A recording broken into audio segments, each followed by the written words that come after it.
Saints go marching on. With Kyle T and Bob Rose. And the Saints go marching on. First and 10, let the story begin. It's football Sunday, the Saints marching in. We went from banging our heads to them calling us ain'ts. Now it's been said they gon' beat them Saints. First round bye, when we make the playoff, everybody hating, cause we get to take the day off. Vince and Boogie, nobody do it better. Now we on our way to our best season ever. And the Saints go marching on.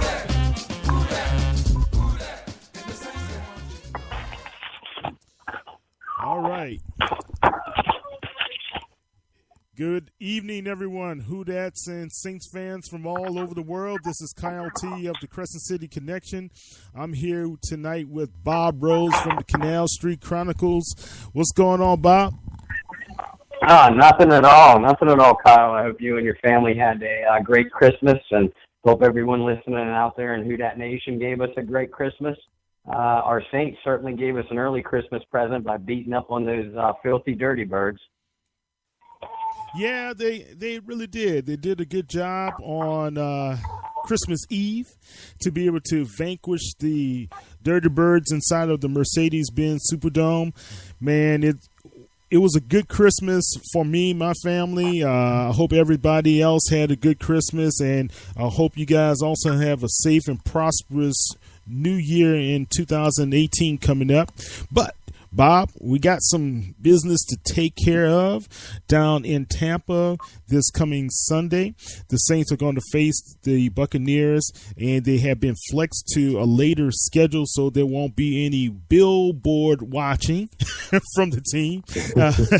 So not only they have been flexed, as well as the Atlanta Falcons and Panthers game has been flexed as well. So it's going to be a nail biter down to the end if the Saints don't take care of business. And the Tampa Bay Buccaneers have been surging, Bob. So it's going to be very, very interesting, buddy. Yeah, it really will. And Tampa Bay did not do Who Dat Nation any favors. They literally blew the game against Carolina last week. They had them dead to rights. And, for those that don't know, if Tampa Bay would have beaten Carolina last week, then by virtue of New Orleans' win, they would have been NFC South champions, and this game would have been nearly meaningless as far as the playoff seeding. But like you said, Kyle, we're now in a position where the Saints have to win or hope that the Panthers lose to the Falcons. But the first things first, I mean, you need to take care of business on the field. And Tampa Bay has always proven to be a dangerous opponent against New Orleans. Especially in the past, if you look back through the series history between the two, if the Saints have a pretty decent record and the Buccaneers do not, the Buccaneers have knocked them off more than one time in the past. So this is indeed a big game going into this weekend. Yeah, it's a game that you cannot take lightly. Jameis Winston has been performing very well. The game they lost against was it the Panthers this past weekend, man? It came down to the final seconds there where it was a questionable fumble recovery of his own that the referees decided to not take into account. He had the football, but they gave the ball to the Carolina Panthers and essentially ended the game with seconds left. One thing that we really got to pay attention to with these guys, not only that they may want to play spoiler, is the fact that those guys have nothing to lose right now. So it's going to be all out blitzing. It's going to be all out trying to take care of business for their own final games so they can have a good send-off. Remember, these guys were on Hard Knocks at the beginning of the season, Bob, and this season did not go well for Dirk Cutter and his crew. No, it really didn't, and they were one of the darling teams, if we can call them that, in the NFC coming into this season. Including when a bunch of us got together on this very show, and including my editor, Mr. John Hendricks, who was touting the talents of the Buccaneers. So, John, if you're listening, I told you so. But anyway, no, they were many people's favorites to maybe step up and, if not only contend for a playoff berth, and perhaps even take the NFC South title. And they've literally fallen flat on their face. I mean, they've lost their last 5, and they've lost 10 of their last 12. But like you pointed out, Kyle, they have a lot of talent at the skill positions, and they cannot be taken lightly. A lot of reports over the last really couple of weeks is that Tampa's head coach Dirk Cutter, his head might be on the chopping block when we see a bunch of head coach firings, as we do every year when the regular season ends. So I will be interested to see how this Tampa Bay group of players, whether they're going to step up and play for their head coach, and hopefully, in their eyes, hopefully save his job, or whether they've just mailed it in for the season. We've seen our own Saints wind up the last game or two of the regular season in the last couple of years, really out of playoff contention, and we've seen how hard they've played. But we've also looked around the league and seen teams mail it in. So this one could go either direction. Yeah, sure could, man. But what exasperates our problem right now is the injuries, man. The Saints have caught another wave of the injury bug. We had to place Kakaha on injured reserve today, man, and it's not with a knee injury, fortunately. It's with an ankle injury. So the Saints have called up off of waivers Edebali to come back to the New Orleans Saints. It still questions what's going on with Muhammad there, and why George Johnson and those guys are the favorites to play over Muhammad at this particular time, man. So, but George Johnson has been doing a very, very good job, I have to say, in the absence there. So, I mean, Bob, tell me from your perspective right now with some of the injuries. Armstead looks like he's questionable because he hasn't practiced in the past 2 days. We may reactivate Kuhn from IR, which kind of questions because Zach Line has been doing a pretty good job, right? So, and we had Brandon Coleman had a neck injury, and Michael Thomas is limited with a hamstring injury. What's your thoughts there? What's happening with our squad at this time? It really, I mean, if you look around the league, there's a lot of teams that are pretty beat up at this time of year. The number of injuries that New Orleans has had at pretty key positions, where there's been season ending, and we could scroll down the list. Kikaha going on IR, like you said earlier, either yesterday or earlier today. Okafor and Trey Hendrickson before that, Kenny Vaccaro in the secondary, A.J. Klein and Anzalone at linebacker went down early in the year. So those are certainly concerning from from not only thinning out your starting lineup, but really testing your depth. As far as Michael Thomas, he was, from what I understand, he was extremely doubtful, or 50-50 at best, to play against Atlanta last week. Really? And although he didn't put up monster statistics, he did have himself a solid game. I can't help but wonder if they just aren't trying to rest Thomas as much as possible to keep him ready for game day, and then, of course, more importantly, for the playoff run. Coleman's injury I just heard about today as well. And Armstead, I'm hoping for the same kind of thing as what they're doing with Michael Thomas, just going light on him in practice in order to save whatever he has left for game day, and game day this Sunday, and hopefully a playoff push. Because Armstead, as we know, has been in and out of the lineup all season long with a variety of different ailments. Beyond that, I mean, these guys are just beat up this time of year, and I know a lot of people questioned why they would activate John Kuhn from injured reserve, because you're right, Zach Line has been playing extremely well. But I have to look at Kuhn. Kuhn's activation is more for his versatility. I mean, yeah, we know he's a very good fullback, But I'm looking at it more that they've been so thin at the tight end position because, again, injuries. Fleener is out for the year.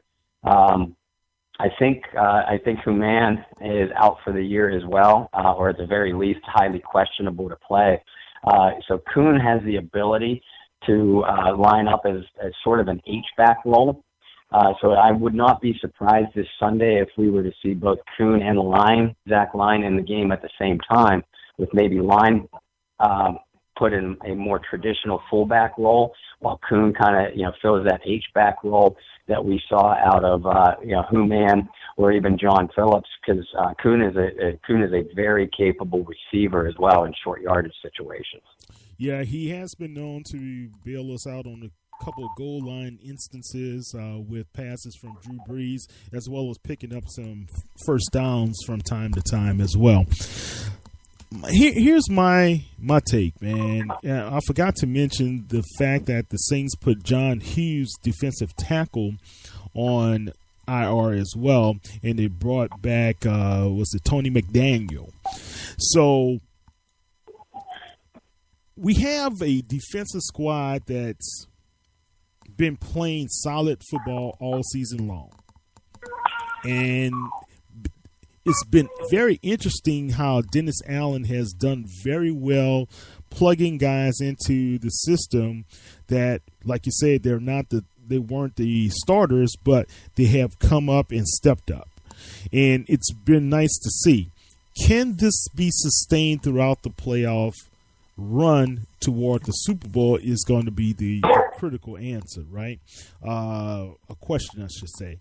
And can the Saints answer this with finding the depth off the street?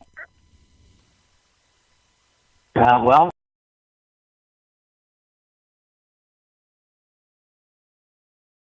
action. The thing I like about the Edibali signing is that he is pretty familiar with the defensive system. We've seen him add some nice speed rush tendencies along the outside in pass rush situations. He's not much of a run stopper, so I can only see Edibali in short passing situations. As far as McDaniel goes, McDaniel played well in some limited action with New Orleans before, and the bulk of his career was spent with Seattle, and he played extremely well earlier in his career along that Seattle defensive line. But it all comes down to the remaining members on that D-line, Cam Jordan, David Onyemata, Sheldon Rankins, Tyler Davidson, and now George Johnson on that other end position. They have to be the ones to continue to play well and stay healthy. I don't think we can afford any more injuries, any more long-term injuries at that position, because they're pretty much down to thin depth as it is. The linebackers are what concerns me. Craig Robertson, and Manti Te'o have both played extremely well, and Te'o I'm pleasantly surprised by in recent weeks. But again, with the loss of Klein and with the loss of Anzalone extremely early in the year, we're extremely thin at the linebacker position. So that's what continues to concern me. And Vaccaro being out on the back end, we know that we've seen from this defense this year that the defensive success depends on the success of the cornerback position, and that's what allows your safeties to step up closer to the line of scrimmage in the box or rove a little bit through the defensive system. So as long as the cornerbacks stay healthy and we have those key players that remain up front at the defensive line, I think they'll be all right through the playoff run. Cornerback play has been a very important factor of why this defense has responded so well in 2017 with the emergence of Marshawn Lattimore and now the capable, I would say the more consistent than he did last year play at cornerback with Kenneth Crowley. Plus, Crowley gives you that little attitude that you need to have from time to time, man. So it's good to see that these guys have responded well. And Williams has filled in at the nickel pretty well as well for the New Orleans Saints. So we have some pretty good cornerbacks. Yes, must stay healthy without a shadow of a doubt, especially this stretch that we're going to come into, because essentially, Saints fans, if the New Orleans Saints, even if we win, we may be hosting a wild card game, right? Then we have to go on a 4-game stretch to win the Super Bowl, win 3 playoff games as well as win the Super Bowl. So that's going to be very critical for us right now, Bob. Every game is highly important. This last game, you can't rest anybody because of the fact that you want to win the NFC South crown. So what do? We just got to go in there and play. That's the bottom line, man. And, we're just going to have to pray for these guys to make sure that the injuries are not going to be contributing factors to the Saints losing or not giving themselves an opportunity to come away with wins throughout the playoffs. All right. So, Bob, let's talk a little bit about what's going on with the New Orleans Saints. We didn't have a chance to talk about it last week, but 6 Saints made the Pro Bowl, and they look very good. We got Lattimore, rookie, Alvin Kamara, rookie. We got Mark Ingram, Michael Thomas made the Pro Bowl, as well as Drew Brees, as well as Cam Jordan. Now, let's talk about Cam Jordan, man. Cam Jordan is up for Defensive Player of the Year, don't you think? No doubt about it. No doubt about it. I think he has either 12 or 12 and a half sacks on the year, which puts him among the leaders in the NFC, and more so than just the sacks with Cam. Now, it's his leadership throughout the defense, and he is one of the best all-purpose defensive linemen in the NFL. He can play the run as well as rush the passer. He is extremely athletic. He drops well into coverage when asked to do so. I would be hard pressed to come up with any more than a few guys that are better at at the position as far as all-around ability than Cam. And like you said, he should be in the conversation for Defensive Player of the Year, because name me anybody that has had a better all-around season than Mr. Jordan has. Yeah, very, very impactful season, man. If you look at how Cam has really, like I said last week, take ownership of this defensive line, not just the defensive line, the defensive core as a whole. We've got to say he has to be one of the top people named in this race. I know you have a couple other guys, that young player out of Seattle at linebacker. He's been making a really good push for it. You have Bobby Wagner. That's who he is. Bobby Wagner has done an excellent job this year for Seattle. You have Calais Campbell, which I told Rev last year the Saints should have signed. Remember that? I told you, Rev. And he is currently at 14 and a half sacks for the season. And then you have, the guy, Lawrence, DeMarcus Lawrence of the Cowboys, man. He's done a pretty good job as well. So you got these defensive linemen and one linebacker that's really up there for the race at Defensive Player of the Year. It could be a possibility that the Saints can win some major hardware when it comes to the end of the season awards. We can't forget about Alvin Kamara as well as Marshawn Lattimore. Both of those guys are at the top of the list right now as favorites for Rookie of the Year, offensively and defensively. What about those two guys, Bob? I personally, I think that if Kamara and Lattimore do not get the offensive and defensive rookie of the years, then they should do away with the award altogether. I don't think that there has been a defensive rookie even close to the impact that Lattimore has had on the Saints defense as a whole, and he himself individually. I mean, you look at the star receivers that he has shut down, or even prevented from going off against the Saints, like we've seen in years past. Julio Jones or Mike Evans from Tampa. Those guys have eaten this defense alive in the matchups against New Orleans in the past. And Lattimore has stepped forward, and Julio got his catches in the two matchups, but you can't really say he was largely impactful on the game. And Evans, Lattimore shut down to one catch in their first meeting, and of course he has the rematch with him this Sunday. So yeah, I don't think that there's a defensive rookie that even compares to what Marshawn has done.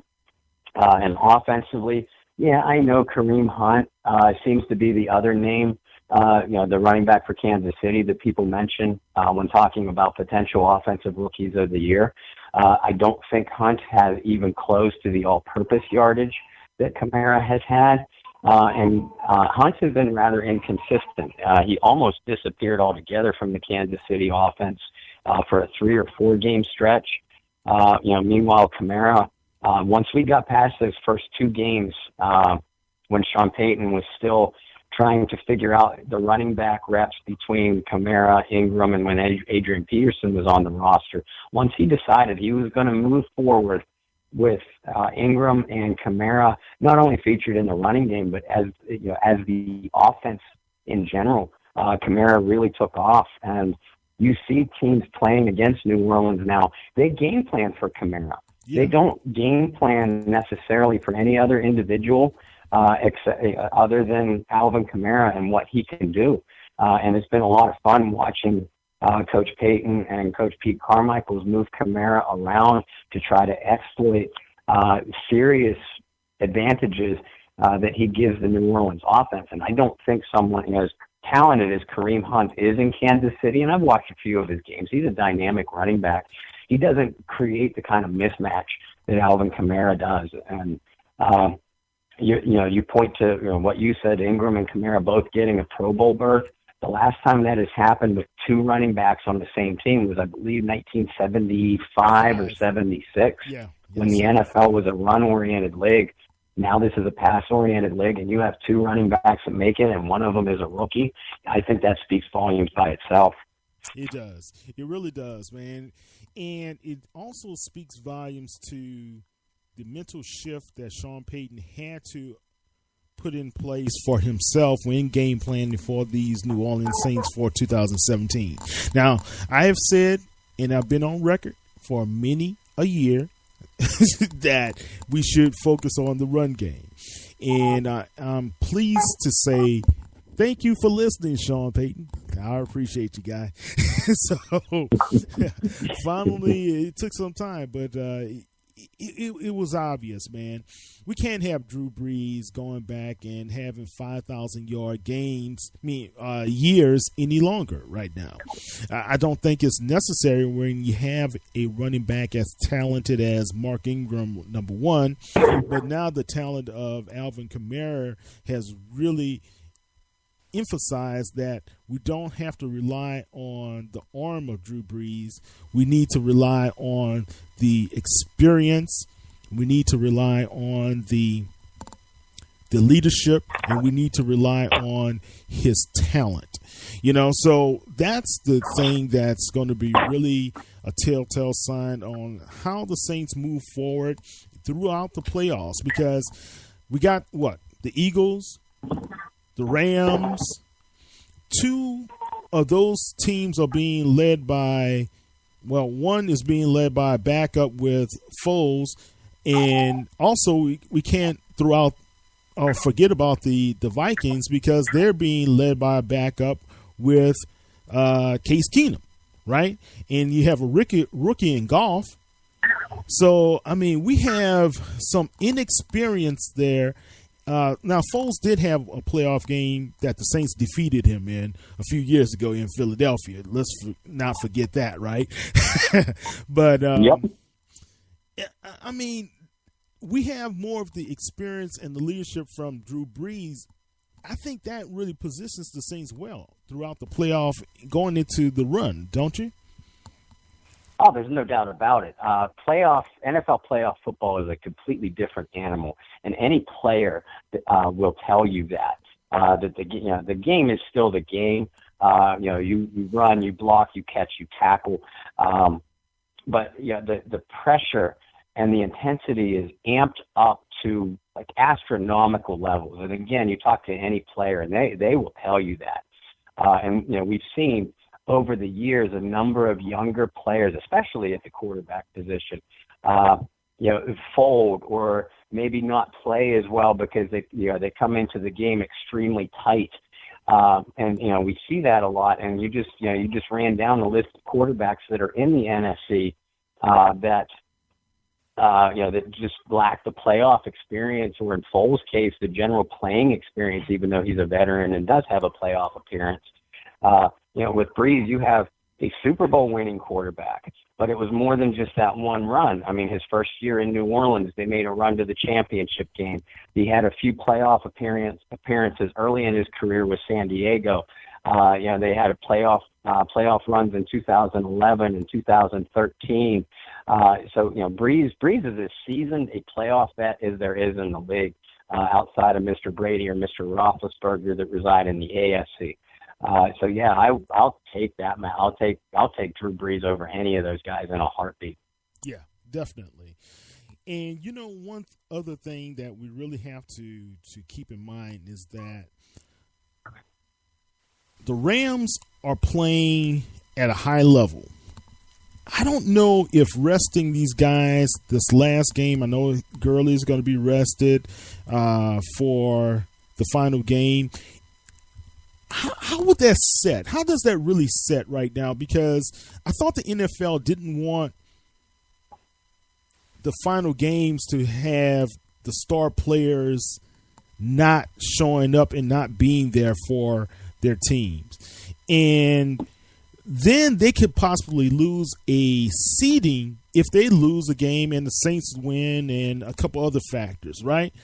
How does that really factor in with the NFL? What do you think is going to be the response from Goodell when it all shakes out? Well, and I have been highly critical whenever possible to whoever possible about Goodell and the entire league office. But I have always given them credit for readjusting their schedules to make it so, not only the last weekend of the regular season, but really the last two.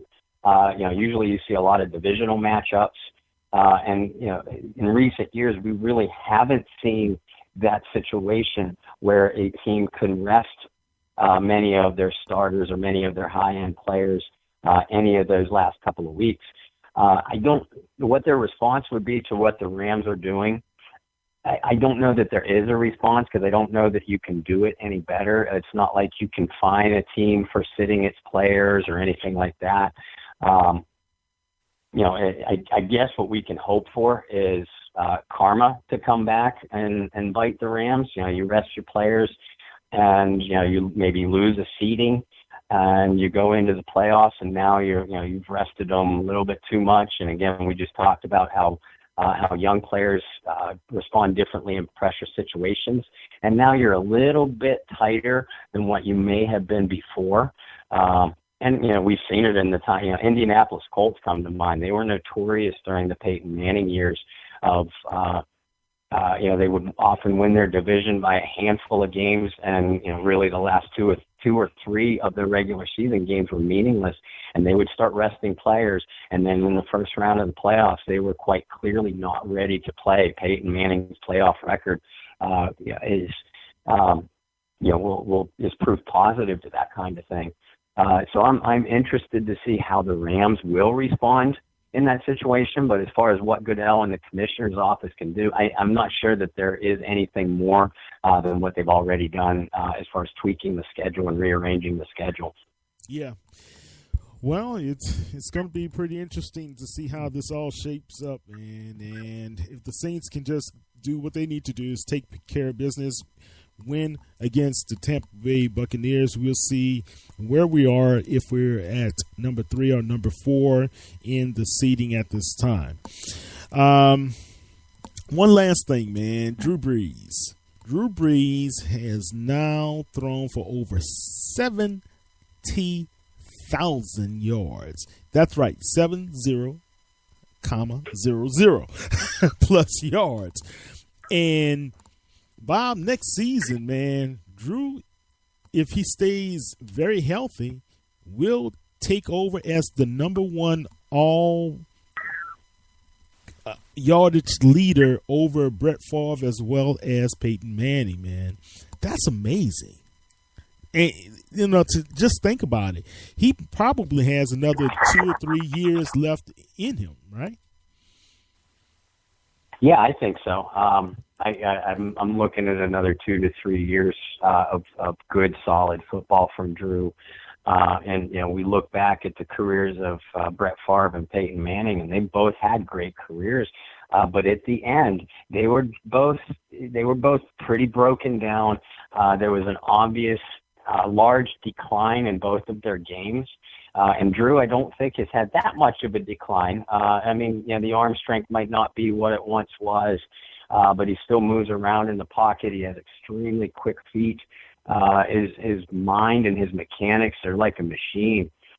So I think, like you said, he's on pace to move into the career yardage leader, as well as, I believe, touchdown leader. If he has, I think he has to throw for maybe 25 or 30 times, basically an average Drew Brees season, and he'll sit atop the career leaderboard in yardage, completions. I don't know about victories, but yardage, completions, and touchdowns, the biggies for the NFL quarterback position. Yet people still don't mention him among the greatest quarterbacks ever to play, and that frustrates me, because all you have to do is watch Drew play even a single game, and you realize how spectacular, and oftentimes it's subtle ways. But he can beat you in so many ways, and even at this stage of his career, we couldn't really say that about Favre or Manning because of the decline in their performance. But Brees can still beat you by himself, and that's very key. Man, not only beat you by yourself, I think Drew has had some challenges, and I got to be honest about this. I think he has had some challenges when it comes to getting that notoriety from the national media because of not having as many recent game-winning drives, right? Like someone pointed out a couple of weeks ago when we did go down to Atlanta, we were about to either tie the game or win the game. The pick in the end zone. Deion Jones, fantastic grab, but should that ball have ever been thrown, right? The last time I could really think that Drew had one of those major game-winning drives was the Redskins game, right? And before this year, man, it's been very, we've had defensive collapses toward the end of some of these games, like that Patriots game in Foxborough a few years ago. Drew drove us down. We won the game, essentially, if it were not for that just fantastic drive from the Brady bunch, I remember it well. I actually ripped off my Saints jersey and ran it over with my car that game, but that's another story for another time. Okay, Bob. Passionate fan, man. But, and one of the best playoff games ever to be played out in San Francisco as well, man. He essentially, in that team, won that game. if it were not for some questionable play from Malcolm Jenkins and those guys allowing Vernon Davis to get loose. So, I mean, that's why he hasn't really gotten the credit that he deserves, because those games were there if it were not for some defensive lapses, and really that San Francisco game, man, if the Saints won that game, I think the Saints were going to go to the playoffs that year. That was one of their best years that they could really had made an impact. So, man, I don't know, Bob. I think right now we have so many other things to really be concerned with. Tampa Bay, number one, but you got to appreciate what Drew Brees has done in his career here in the black and gold. All right, let's kind of talk about a couple other items, man. Do you believe, Bob, that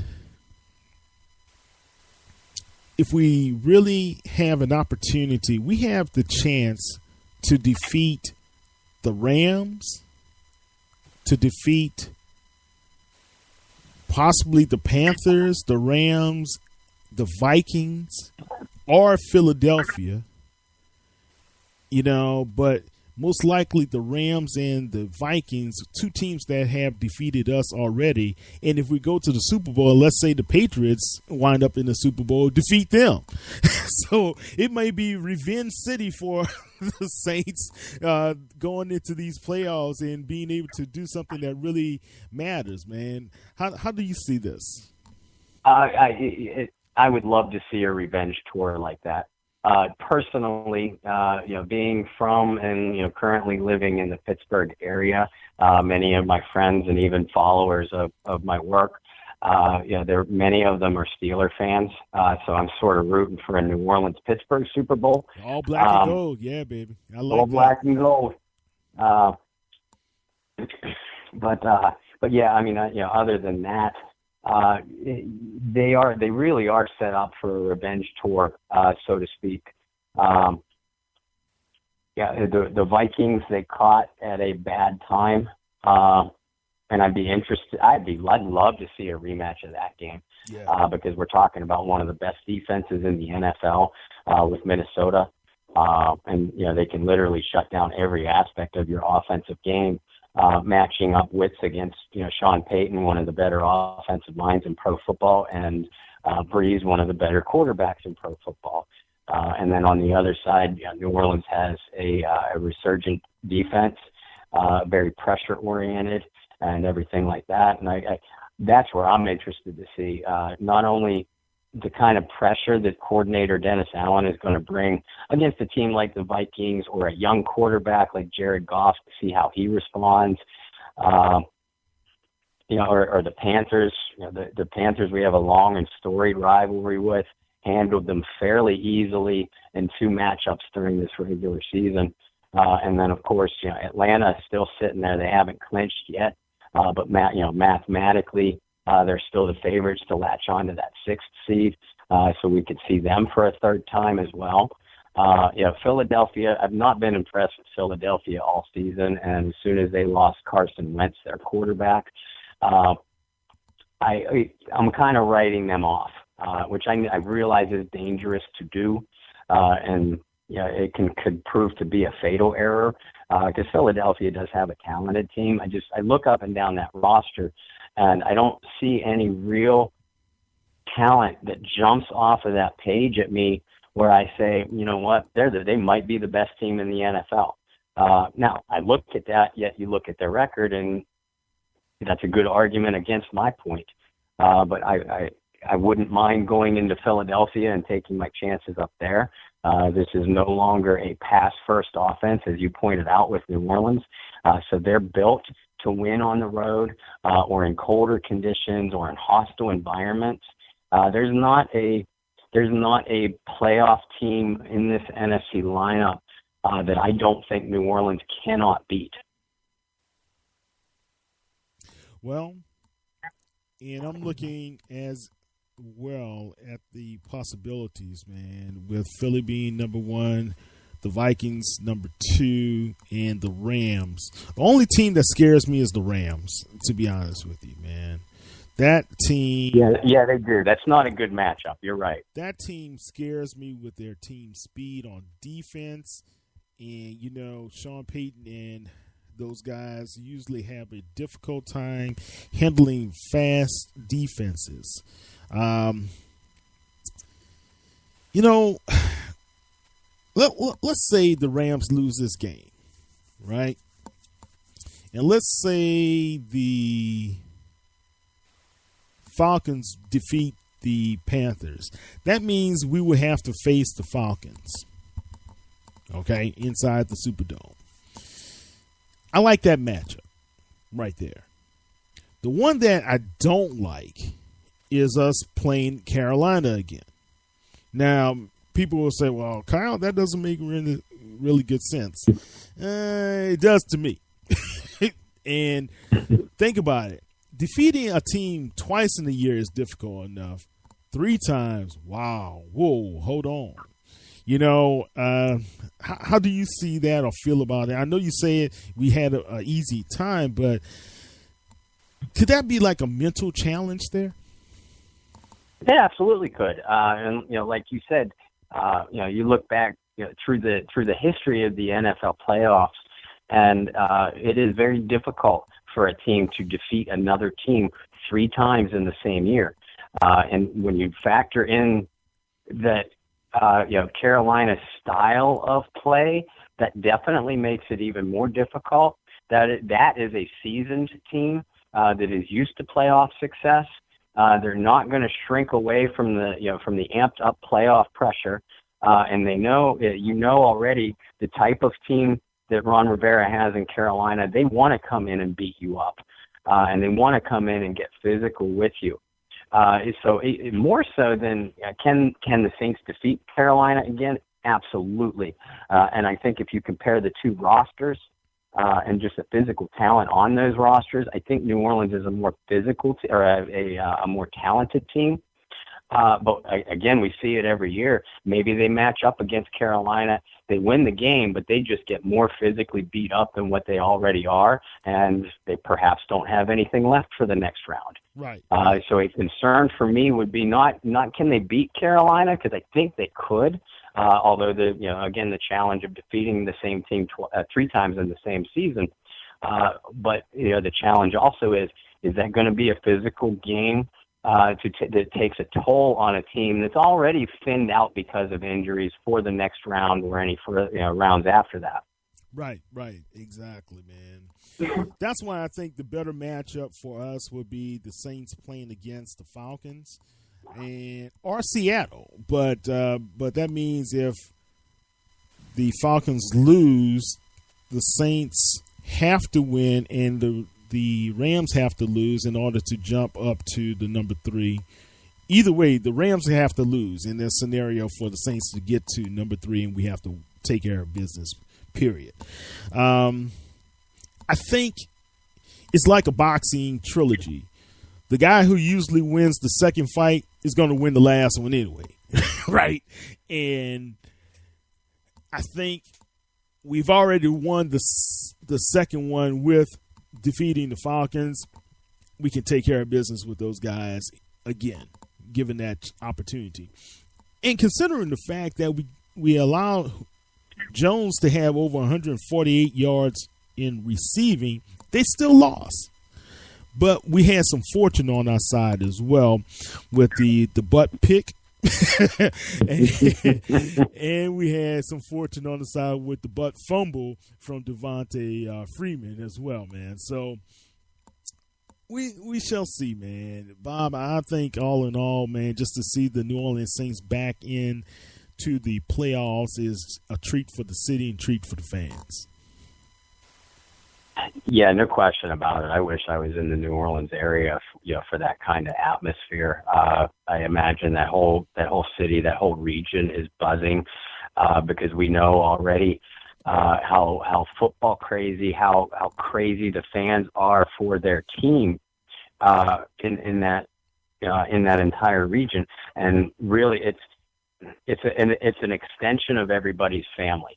Right. They are fanatical, knowledgeable, and even back in the dark days of the franchise, they were still coming to that Superdome and cheering on their team, and walking around the city, with their Saints jerseys on and their Saints gears on, 7 days a week, not just on game day. So I wish I was down in that atmosphere, and to have a home playoff, to win this week and guarantee yourself at least one home playoff game. That dome is going to be buzzing. It will, man. It's going to be where we really like to have the atmosphere. And I was there, man, when we won that first playoff game against the Rams, man. I was in the dome. I was in the dome the week before when we lost that final game against the Rams, and I was there when we came back and won. The Saints fans were fanatical, but we were great. And also, I believe this past Sunday, the Saints fans made a major difference in how the Falcons were responding, and you saw all of the penalties they racked up as well. But that Superdome was vibrating. The announcers even said they hadn't seen the Saints fans in a frenzy like that for such a long time. So it was good to see how we were able to respond. So, Bob, we're going out to Tampa. What can the Saints fans expect from this matchup against the Bucs on Sunday? I think we're going to see a New Orleans team that is extremely focused, and they realize that they need to take care of business, and to heck with what the Rams are doing, or to heck with what the Falcons or the Panthers are doing. They realize that if they take care of business especially in their opponent's backyard, that everything else will shake out the way that they need it to. Tampa, we talked about the skill level that they still have on that team, but they're not mature. They've had maturity issues all season long. I don't know that they are going to play hard as a team. They may have folded in their tents.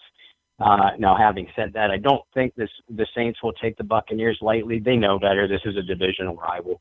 But I think you're going to see, Sean Payton come out with an aggressive offensive game plan, utilizing both of his running backs, to control the ball and still move the chains. Defensively, the Buccaneers will not provide much of a challenge in the running game. So they know that they're going to have to get after Jameis Winston, rattle him a little bit, which history shows, throughout Jameis's young career. Once you get to him, he's going to make mistakes, hit him, rough him around. We saw it in the first matchup between the two teams. Winston didn't play in the second half because of an injured shoulder. But even he lost his composure on Marshawn Lattimore along the